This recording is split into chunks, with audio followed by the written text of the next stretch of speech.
Hello, and welcome to Knights of the Night Actual Play Podcast. This 5th edition D&D adventure, The Heretic, was written and run by your DM, Scott. And now, please enjoy episode 503, titled, They're Gonna Kill Me, But I'm Here For You. Actual play begins immediately.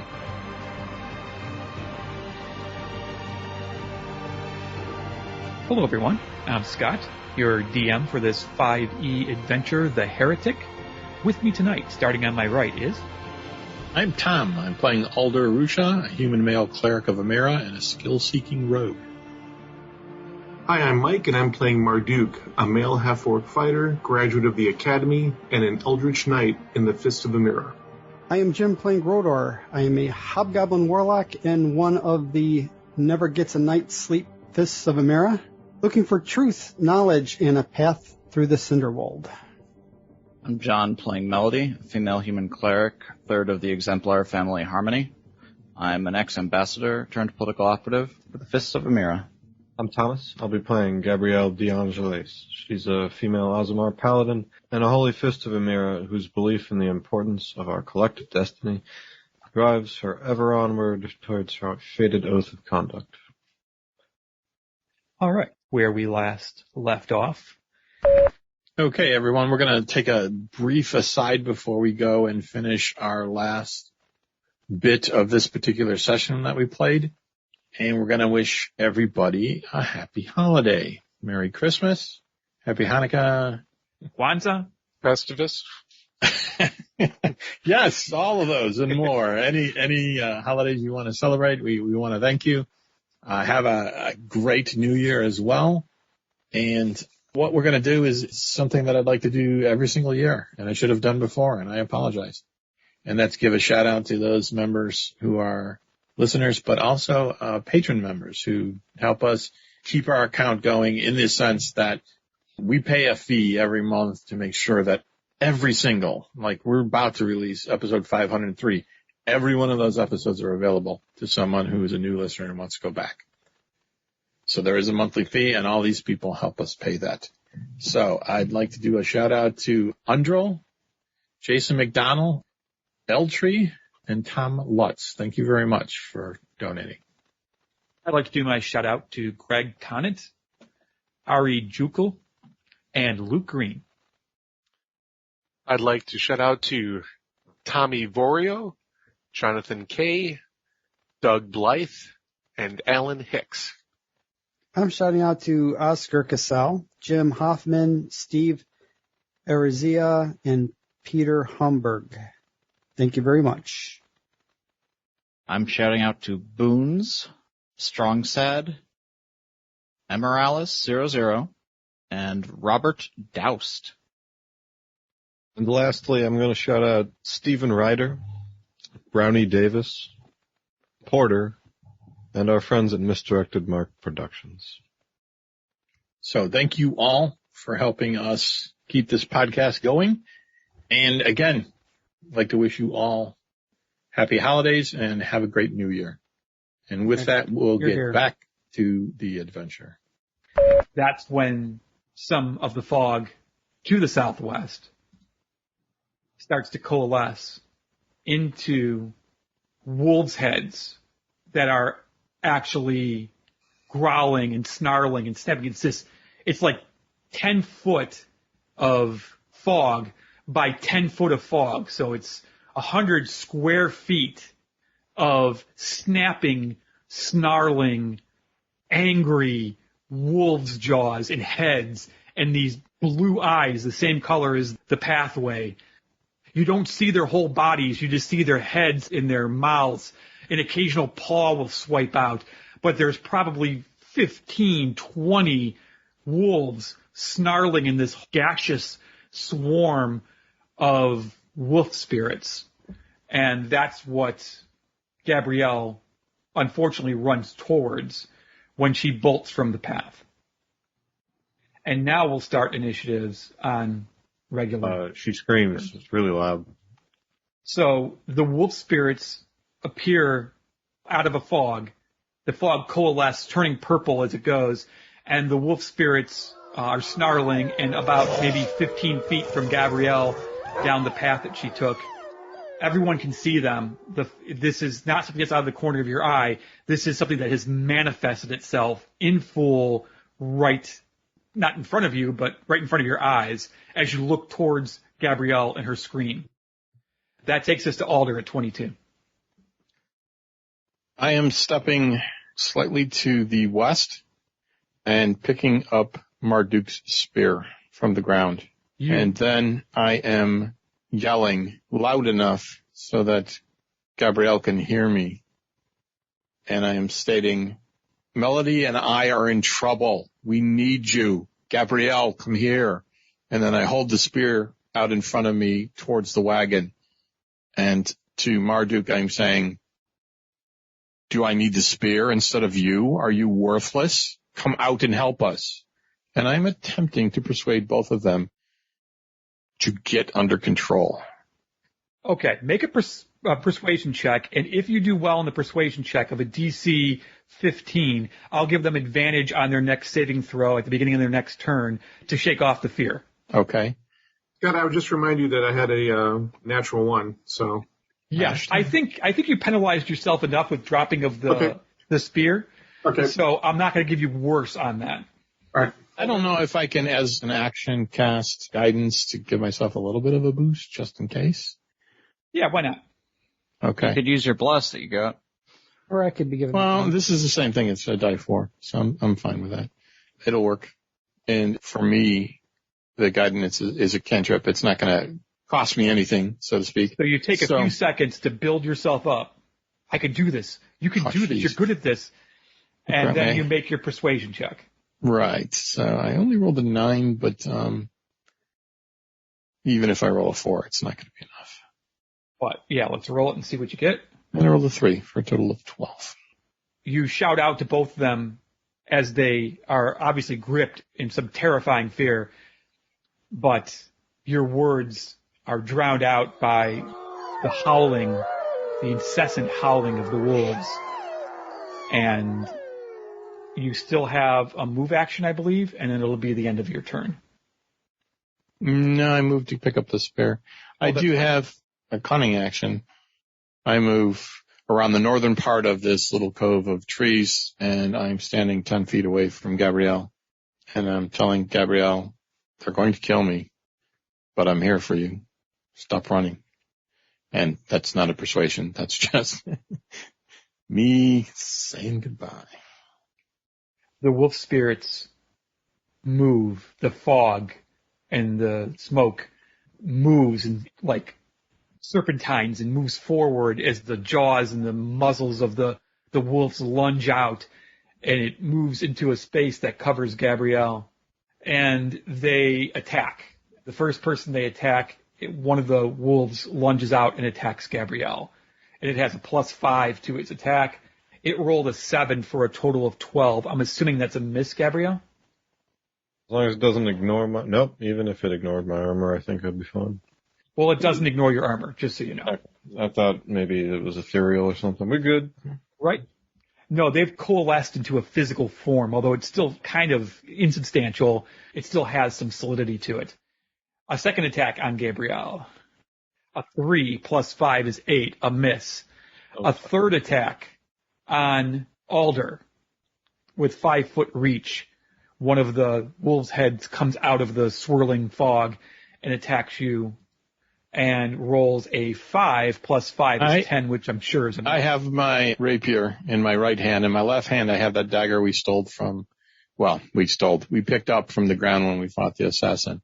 And I use it in defense and block the head as it's coming towards me, and it doesn't get close to biting me. Okay, that's what happens then. And where did you leave the staff? The spear of Amira? If I pulled out the dagger in disgust, I would have just jammed it into the ground, just stabbed the ground in front of the wagon where the horses are. Because sometimes it throws off light and it might be helpful. I don't know. I can't use it. Right. I'm not that great with spears. Yeah, the light has faded since Marduk dropped it. The swarm moved forward, attacked, and the swarm is going to use a bonus action to howl again, which means everybody needs to make a DC 12 What if I'm already terrified? Charisma check. Not, if you're already feared, you don't have to make the roll. Those of you who are not scared right now, not frightened, needs to make a DC 12 charisma check not to become frightened. Ooh, lots of fear. After using an inspiration, I got a 21 wisdom check after my failed attempt. Excellent. Alder? I rolled a 7. Okay. I wish I had inspiration. I don't. Grodor rolled a 16. Grodor saved as well. So Melody and Grodor save. Alder, you are under the frightened condition, which simply means a frightened creature has disadvantage on ability checks and attack rolls while the source of its fear is in line of sight. The creature cannot willingly move closer to the source of its fear. So you can't move closer to it, and you have disadvantage on ability checks and attack rolls. Until you break it, every turn, you get to make a roll to break the fear at the beginning of your turn. So it's not like it lasts forever and you're forever doomed. That takes us to Melody at 20. I'm going to hunt these things. Hunt. That's interesting. I like the sound of that. You are inside the wagon still at this point. Yeah. That's fine. I'm going to lean out the back of it with a crossbow. Okay, so you crawl forward, pull out your crossbow, lean around the corner, and go hunting the wolf spirit swarm. With a whispered prayer to Brutia, goddess of the hunt, and I blast a holy arrow at them. Excellent. And let's see how that goes. Oh, I critted. Ooh. I got a 23, and that wow. was a natural 20. Job. That's a miss. I don't think this doubles my magic damage. I'm just going to double the damage of the weapon itself. It does. It doubles all damage dice. That's how crits work. I'm not going to want to slow this up, so go ahead and just double all dice, and it will verify that Thomas is correct, but I'm pretty sure he knows his rules. All right. The normal non-magical damage is 11, and then the blessing brings it 19 plus 16. So there's a magic spell that's doing damage as well, just so I understand? Yes, I did it at a high level. It was like a 3rd level slot. Equivalently, I spent a lot of points on it because my friend is about to get eaten. Right.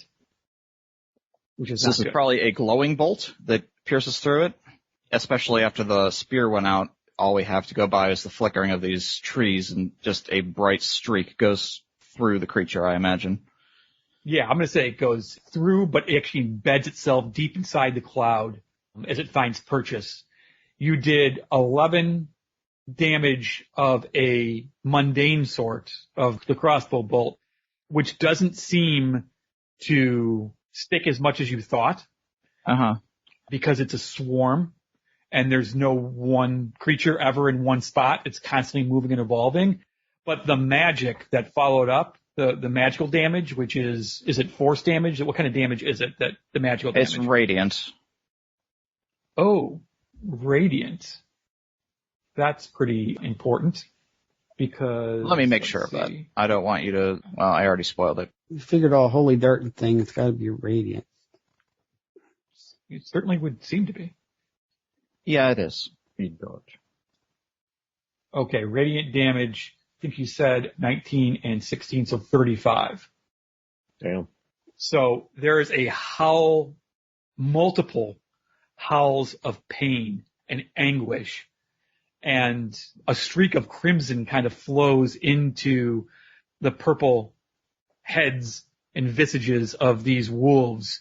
The cloud that they're kind of in and coming out of turns crimson for a moment as your arrow finds its target and does, an incredible amount of radiant damage. And the howls of fear become howls of pain when that happens. Are you doing anything else for your turn? No, I don't have anything left to do. Okay.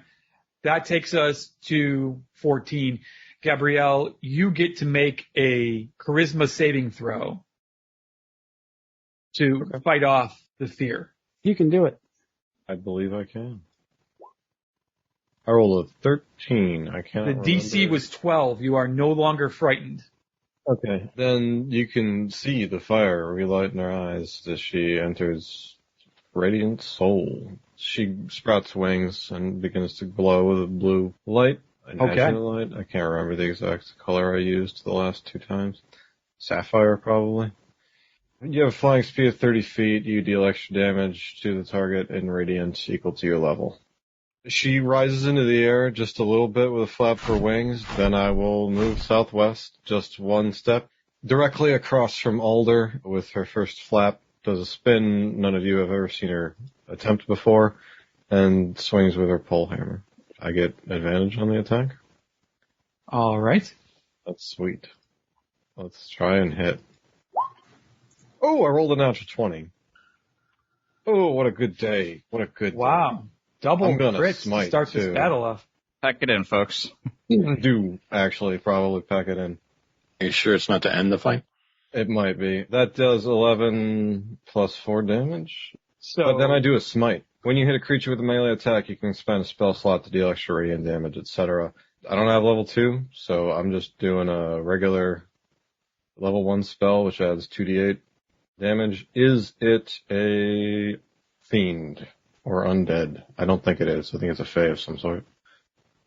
it's actually both Fey and undead. Alright, well then, because it is an undead, I get a bonus die 8 for a total of 3d8 doubled for 6. Let's roll it. 26 radiant damage. Plus 4 for my angel form and radiant soul for a total of 30. Radiant damage on top of the 15 physical, which gets reduced by something. Yes, the physical gets reduced because of the fact that the swarm is somewhat insubstantial and it's hard to get a direct hit. But the radiant magic, Amira's magic, coming down upon these creatures' heads as your pole hammer just cuts a massive swath through the smoke and haze, the howls increase as if that was even possible. There's so much crimson now. The cloud has turned a deep red at this point, but the wolves are still snarling and still snapping. There's less of them that are snapping and snarling. You guys have done some serious damage, but they haven't been dissipated just yet. All right. She keeps her feet in the air as a flap brings her even higher, and the momentum of the strike due to my skill, my feet crusher I picked up at 4th level. Nice. I move the creature to an unoccupied space directly below me, 5 feet. It is large, or is it huge? If it's large. huge, I can't do this. All right, No, yeah. it's large. Because it is only one size category larger than I, and I dealt bludgeoning damage, I can move it directly under me and out of Baldur's reach, which triggers opportunity attack.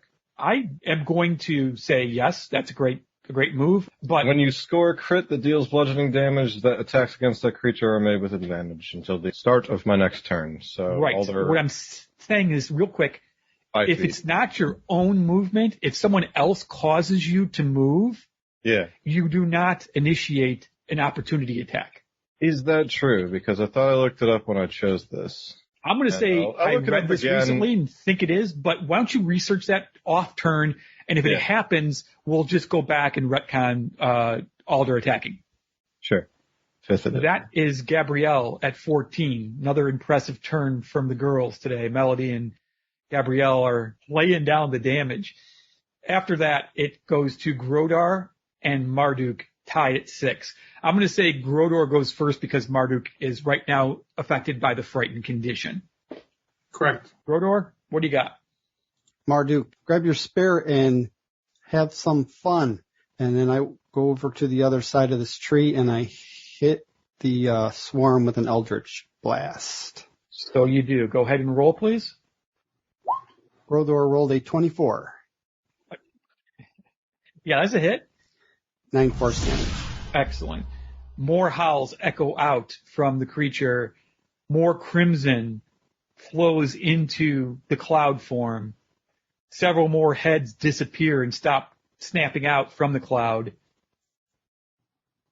It is still moving. There are still heads that are moving and attacking and snapping. But there's a handful now where before there was 15 to 20. That takes us to Marduk. Please make a DC 12 charisma check. Marduk rolls an 18. Excellent. So you gather yourself, realize that there is nothing to fear. You're Marduk. And what do?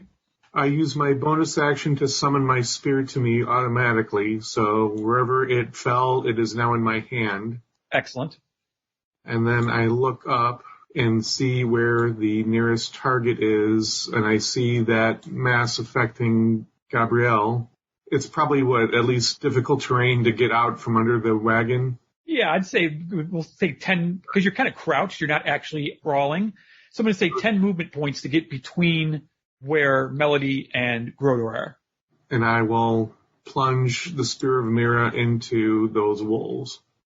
I've looked it up. Opportunity attacks are only triggered when the creature uses its own movement or a reaction that causes it to move. So involuntary movement, you are correct, does not cause opportunity attacks. But also, my ability only moves at 5 feet. You moved at a full body length of 10, so you might want to move it. There we go. Thank you for thanks for that. But Marduk gets advantage. My crit strike. Correct. So I'm going to give my advantage. Roll 20, everyone else is. I rolled a 19. I don't know why it rolled damage for me automatically. That's a cool action, though. I like it. So I rolled 19 for a total of 11 damage. I am going to... Actually, Marduk, tell me what happens, because it's done. Oh. You describe it. Okay. Well, after getting terribly frightened magically between Alder and Grodor's, one negatively encouraging me and one positively encouraging me, I somehow snap out of it, and I summon the spear to me in the way that the Eldritch Knights have taught me, and I see Gabrielle being swarmed by these undead misty wolves, and I somehow find my courage, and with the Spear of Amira, I charge and plunge it in there and just start poking, stabbing, and just really trying to make a puree of these fey undead wolves. And I hate wolves. And they unravel before you.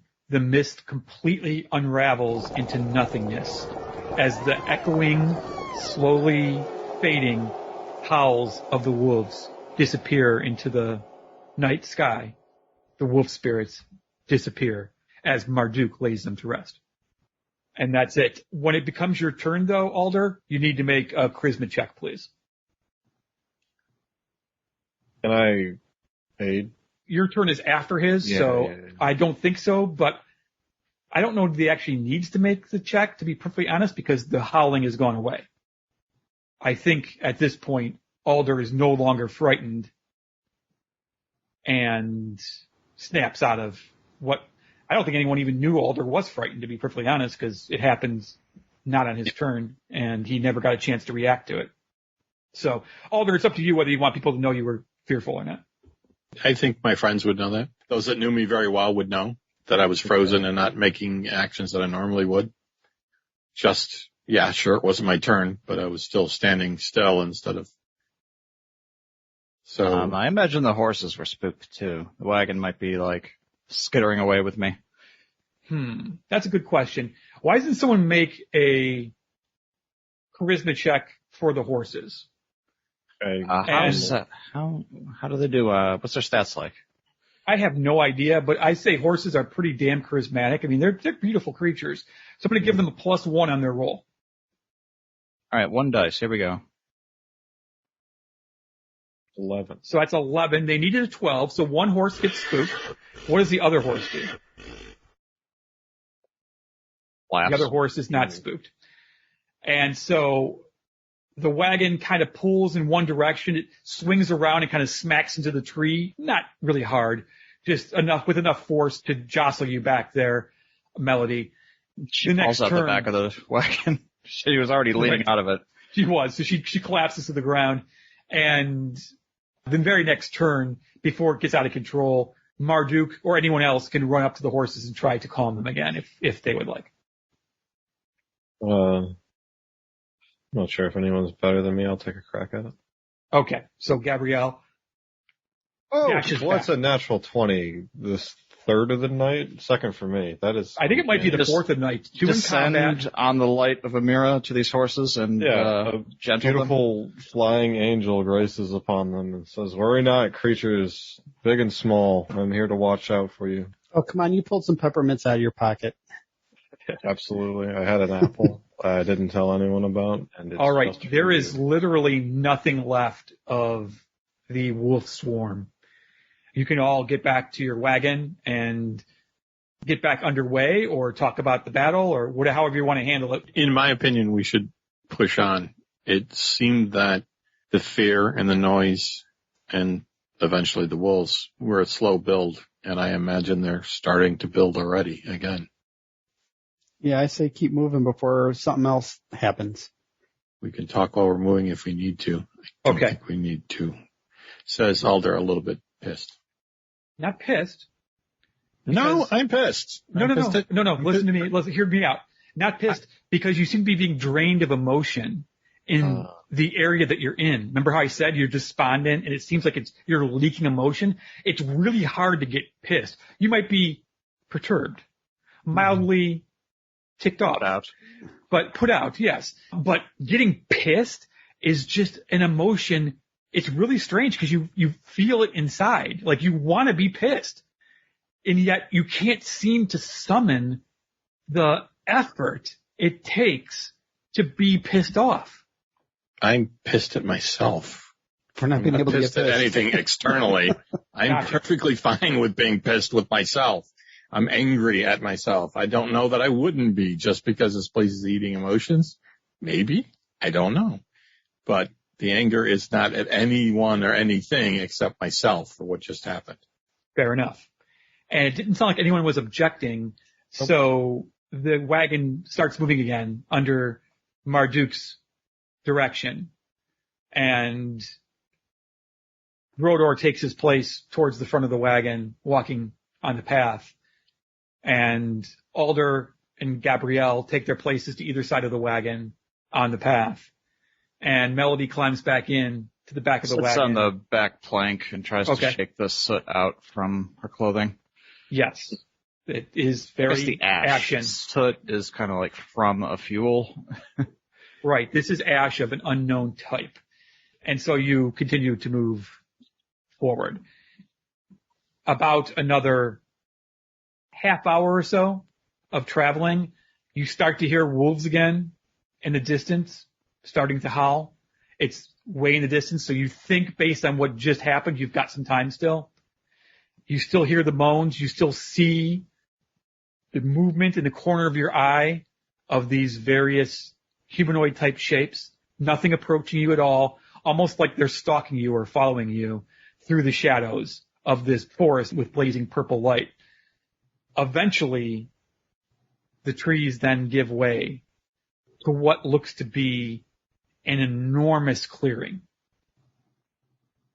On the far end of the clearing, exactly opposite you, an impossibly large oak tree, wreathed in purple flame, towers over the clearing.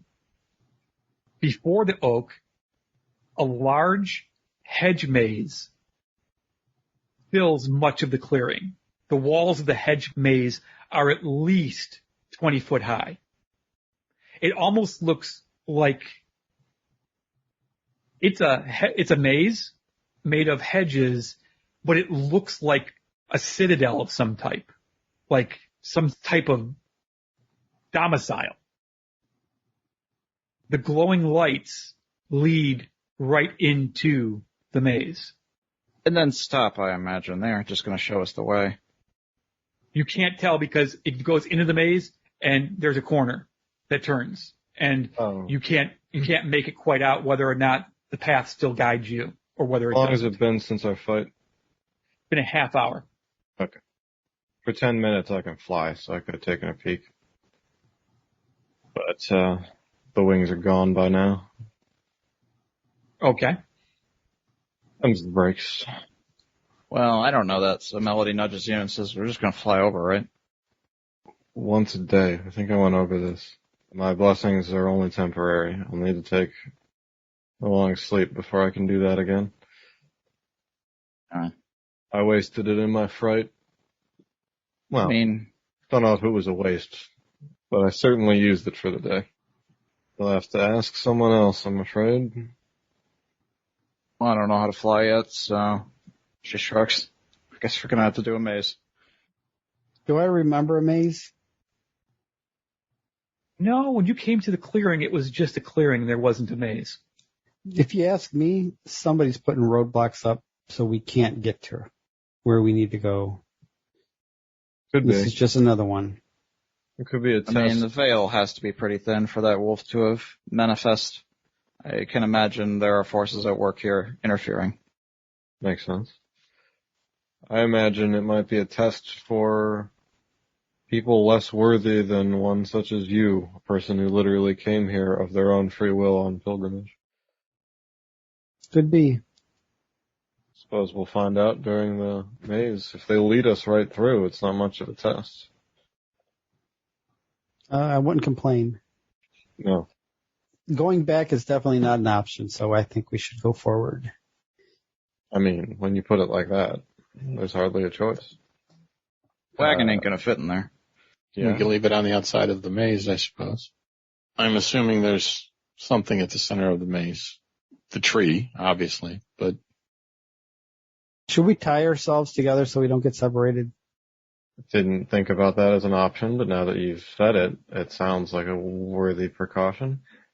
Scott, you didn't contradict them, so I imagine they're right that the cart won't fit. It is an enormous hedge maze, but it's impossible to tell.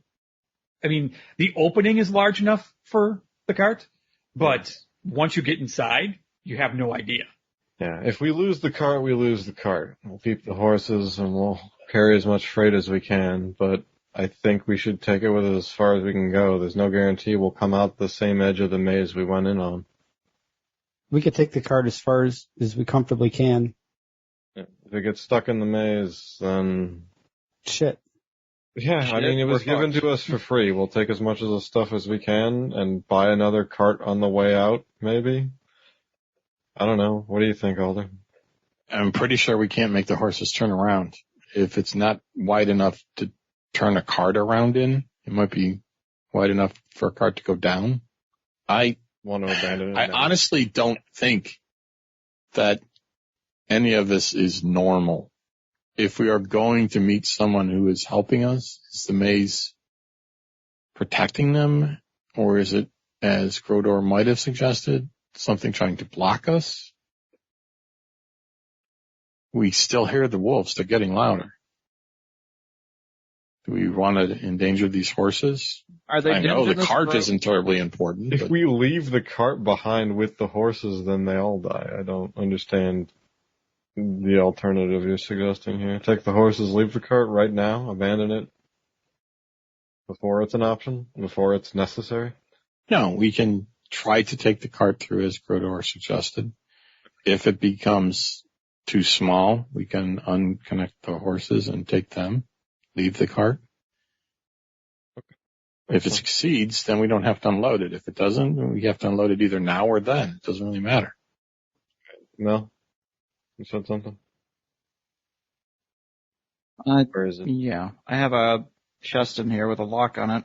I guess I'll try to tie it to one of the horses. I'll carry it. Was there any remains or residue from the wolves? There was not. It was disturbingly empty of any blood, anything. I mean, the clouds themselves, not the clouds, but the smoke itself turned crimson, turned red with their blood. But when you struck your last flurry of blows and dismissed them from your presence, you ended up with nothing at all. Not a single iota of an idea that they were even there to start with. Strange creature. Okay. I think we should head into the maze rather than dither about then, so that the wolves don't catch up with us again. I don't like my chances on doing that a second time. Those were some really lucky strikes. No argument here. So you Back up and Put bring the a cart in horses- with us. put the horses forward with a Ninja. strike of the reins, and they move forward as you guys walk alongside the cart, most of you. You enter into the hedge maze, which you see, again, goes 20 feet in the air and turns abruptly to the left. The will-o-wisps continue on through the maze. Easy. So they tend to seemingly guide your path through the maze. You wind your way through some passages that occasionally open themselves up into unexpected rooms. These rooms have antique-looking cabinets and tables filled with all types of bric-a-brac. A silvered fork with an engraving, golden candlesticks with the visage of a beautiful female elf, an ornate carved wooden shield with the faded paintings of a coat of arms, small mechanical wind-up children's toys, and hundreds of other things on the tables and shelves. You continue to make your way through the maze, and in the corner, one of the smaller rooms, towards what you hope to be the end of the maze, you see an elaborate purple gown festooned with sequins, gems, and jewels.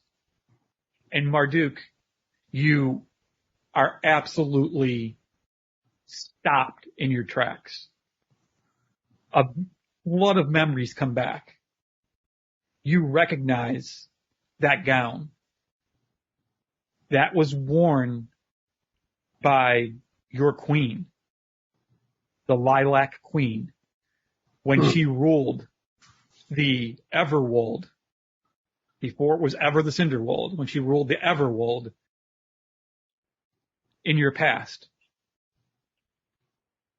And you then remember that you were part of a group called the Shadar Kai, which meant Queens Chosen in the language that you spoke back then, the language of your people. And that's where we're going to end it for the night. I want to thank everyone for listening to this episode. Got a little bit of everything. Got some role-playing, got some battles. I hope you enjoyed it. I want to say thank you to the players for doing a great job as usual. I'm going to give out some inspiration for those crit hits from Melody and Gabrielle. The girls were bringing it tonight, and I want to go ahead and give them some props for that. There was good role-playing all along, but that's what I'm going to give for inspiration for this evening. Thanks again for joining us, and we'll see you next week. Oh, all right. Nice job, everyone.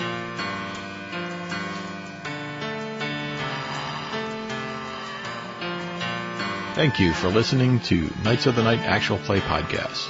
If you'd like to send us a question, comment, or feedback, you can reach us in a number of ways, including Twitter @KOTN_podcast or by emailing us at feedback@KOTNpodcast.com. And don't forget the iTunes reviews. We also have a Facebook page which can be found at facebook.com/KOTN.podcast. While on Facebook, you can join like-minded folks at our fan page at facebook.com/groups/KOTN-fan. And lastly, there's our blog at KOTNpodcast.com, where there's an Amazon link on the right-hand side. For those of you who'd like a more steady way to help us pay the bills, or if you live outside the U.S., you can help by donating to our Patreon page at patreon.com/KOTN.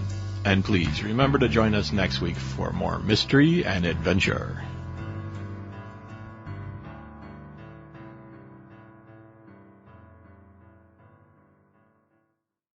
Thomas and I had a conversation while walking the dog the other day about teleportations. Walking the dog conversations. Oh, we have those all the time. I know. You've heard them before, I'm sure. Now, what are you going to do? Talk to the dog? No. You're going to talk to each other. Thomas, you want to state it, or shall I? I don't know how you want to word it, but basically, the amount of tricks that teleportation offer kind of make war crazy. Could be. Like, you could have a diplomat dip into hostile territory for even a little bit, talk to them in their capital, and then teleport soldiers in during the next war. Like, there's terrifying things that are possible for high-level wizards, so I kind of want to know how rare magic is. I don't know what that will say exactly. I think that's a really good question, and I have been toying with that as I've gone along as well. I think I'm going to have high-level magic be relatively rare. So there might be a couple of mages who might be able to cast 9th level spells, but they're few and far between. Not everyone adventures their whole lives and gets the experience to be these high-level masters of magic. And then there's also counter spells. So, for instance, it hasn't really come up all that much, but some of the teleportation circles that Amira has in place to move people and or troops quickly were somehow sabotaged when the war started. They weren't working properly, which is why you had to walk all the way to Tarask and couldn't just teleport down there. If it was such an important thing, why not just teleport? Well, because first of all, the teleportation circles were being jammed somehow. And second of all, because there's not that many high-level wizards. So yeah, that's kind of what I'm going with.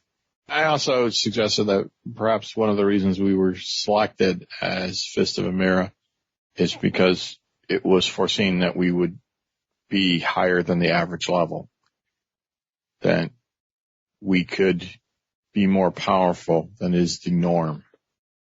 Right. And that's why we were chosen as the Fists. Not to mention we were, like the Soul Guard, the army, they're not first level fighters.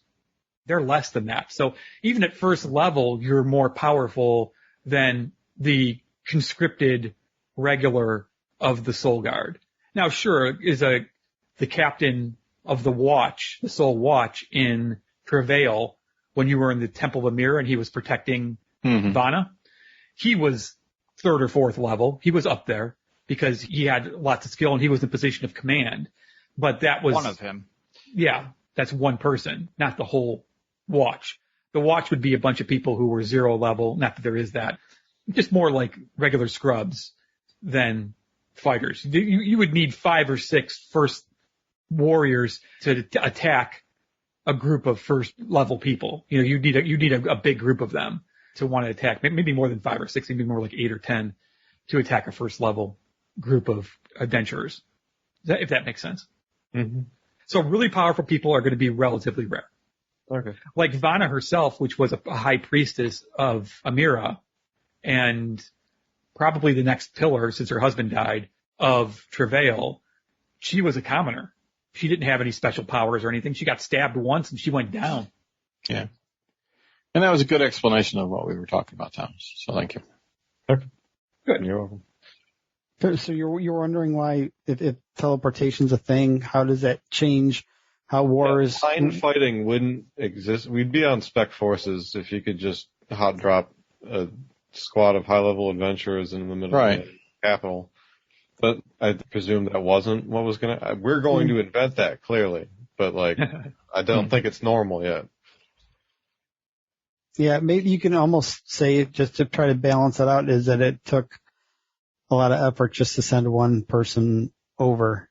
Mm-hmm. Then it would have took a lot more power and energy to send an army or a she had something unique beyond the teleportation powers that are available anyway, as far as we understand. Or a unique item that just could be used. I think it was an artifact or a spell. Yeah, something was unique about that situation, definitely. Just kind of wanted to question and establish that, so that's fine. No worries. Marduk, you make it back? Eat a very late dinner. Yes, so, I'm sorry. Yep. Hey, you made it back. We wrapped up. I thought you guys just said you were going to text it, so I was. We did. But I was looking at the roll 20 text. Yeah, I gotcha. Oh, sorry, my bad. No worries. Okay, everyone have a great night, and I'll talk to you guys next Friday. At the earliest, latest, whatever. Right. Good night. Gonna need to think. We're gonna do crazy shit with teleportation magic. Rework the world. Well, he also kind of mentioned it was being blocked.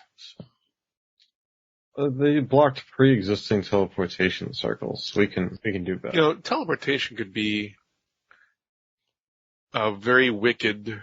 Yeah, that's why we brought it up, because it was like... Honest to God. Yeah, he mentioned it. For example, Star Trek. If they Transporters? The transporter technology, if they weaponized it, that would be devastating. Imagine, okay, you're going to go up against a ship or whatever. Now, normally transporters can't break through shields, but Right.